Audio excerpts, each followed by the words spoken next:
I played quarterback in college and football, college football. So I mean, it's like a full-time job with overtime. And I was majoring in English lit, but I majored in English lit because I thought I was going to do the law school stuff.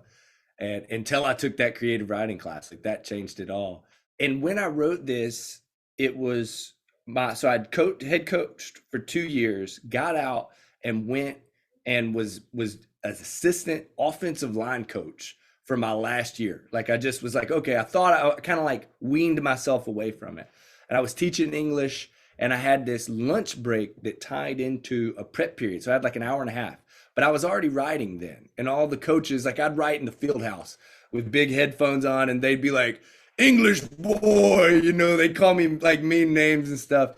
And I wrote that first chapter and that first line during that lunch break. Still feel the burn on my neck. Told coach it was a ringworm this morning when he picked me up.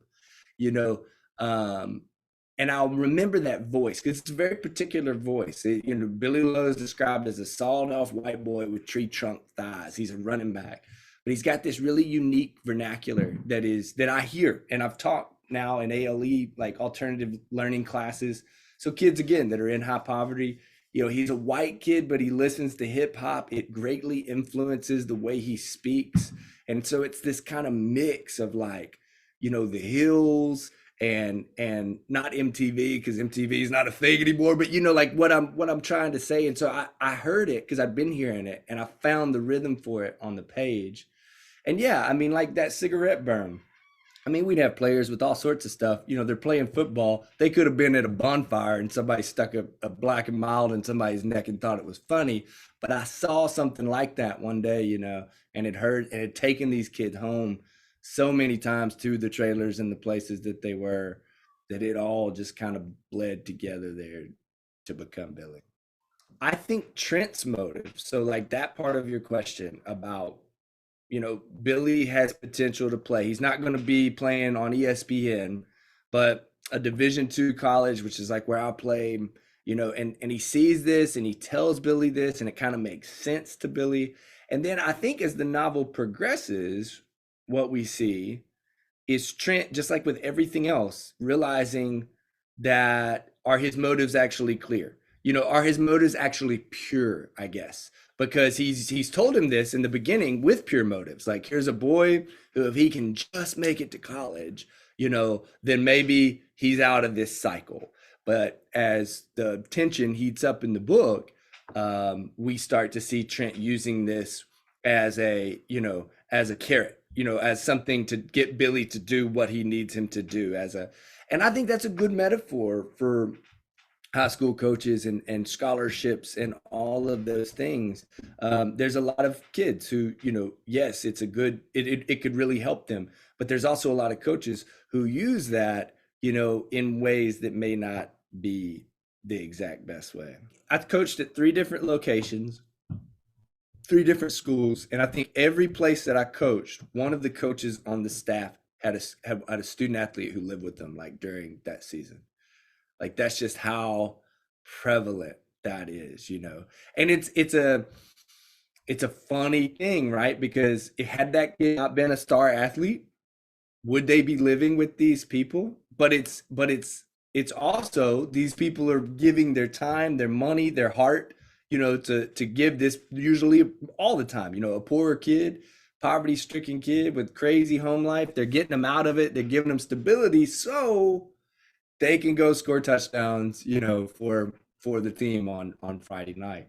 So it's such a unique thing, and that's, I don't remember who said this, but all novels, good novels, they find like that gray area, and then like between right and wrong, black and white, and then they just try and like keep prying it apart. So that's what I said, like with Don't Know Tough. Somebody asked me one time, they're like, what do you want people to think about football when they finish this book? And I told them, you know, I don't know. I said, I think whatever they thought originally. So if they loved football or if they hated football, which is generally, what most people, most readers of literary noir, crime fiction or whatever would come in, whatever they thought, I want them to think something different.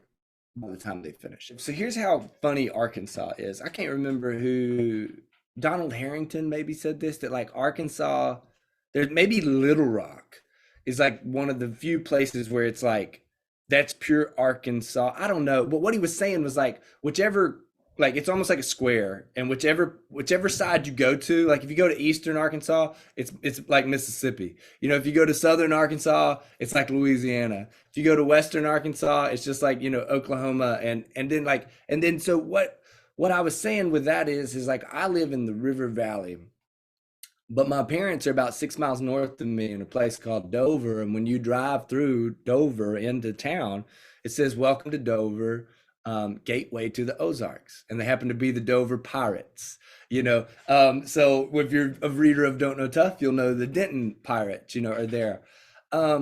So with that book, Ozark Dogs, I wrote it in 2017. I wrote it right after Don't Know Tough the next year.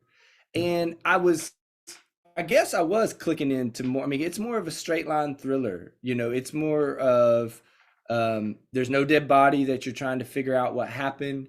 But I wanted just a straight, like, Don't Know Tough is such a unique story in the way that it's told. Half of it's told in first person, present tense. The other half is told in third person present tense, and it alternates. And there's all this kind of strange story structure that ended up coming out.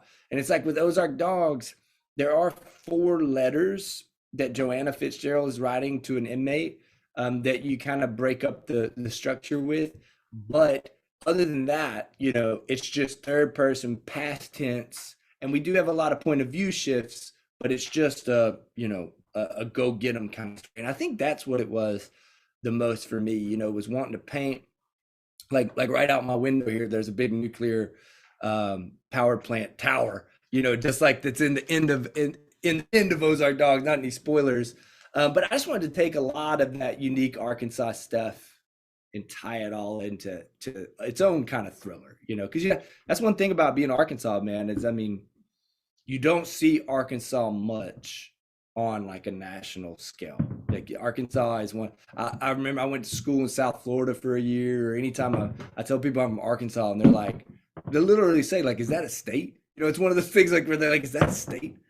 So I take a lot of crap. I guess people are like, you know, there's no good characters in Eli's book, so there's nobody to root for. And that, as a reader, that doesn't bother me. What I'm always, and I would say that, you know, every one of them, everybody from Jeremiah Fitzgerald, who I guess is the protagonist slash hero, to Evel Ledford, who's probably the worst of the worst on the other side of the family. I try to make them, you know, so that there's good and there's bad on both. Like they're you can see the whole picture. I like characters um who, this is a Neil Gaiman quote. I think he said, "Make your characters wear funny hats." So what he means by that is like every time they step onto the page, you're not having to go back and be like, "Wait, who's Brad Johnson?" Like there's no Brad Johnsons in my books. You know, there are Evel Ledfords and Belladonna Ledfords and Jeremiah and Joanna Fitzgerald. So it's like even just their names, when they come onto the page, you know who they are. You remember that Bun Ledford got half his face melted off in a meth fire, you know, and that the scars still sweat. So you can see it when you see Bun. Um, or Dime Ray Belly. You know, like I have a lot of fun, you know, with just making them not just pat, you know, like not just what you're used to. And I mean, hell, go in the local Walmart here, and you're gonna see every one of those people. Like you're gonna see people who look just like that, and the soil is ripe for picking. I love Joanna Fitzgerald's. And you know she's a girl, a teenage girl, and that was something I was with right when this book came out. I went on a pretty went all around like doing a little book tour thing, and I was up in Baltimore and I was doing an event with Laura Lippman. And you know, I'd sent her an early copy of the book. I'm a huge fan of Laura's. I didn't know if she was going to read it. And we're like backstage behind this thing at the bookstore, wherever we were, and she comes out, you know, she has the book. And I was like, and she said, you know, I read this. And she was like, and I got to that part, about end of Act One ish, where you really take some chances with Joanna's character. She was like, I could see where you were going with this homecoming night, this big moment for all high school girls, or all girls. And I was like, Eli, don't go there, man. Like, don't you bald, you bald man with a beard, like, don't you. And she was like, and you went there. And she was like, and you did it. And you did it tastefully, and you did it. And so I don't say that to toot my own horn. I say that as kind of like a big extended metaphor for how I felt about when I finally got Joanna done and got her right. Like, I felt like I really did. I I tried my best, to write a high school age, tough as nails, tomboy, kind of girl who was still beautiful and kind of had all of it, and then gets thrown into this blender, this whirlwind of a event.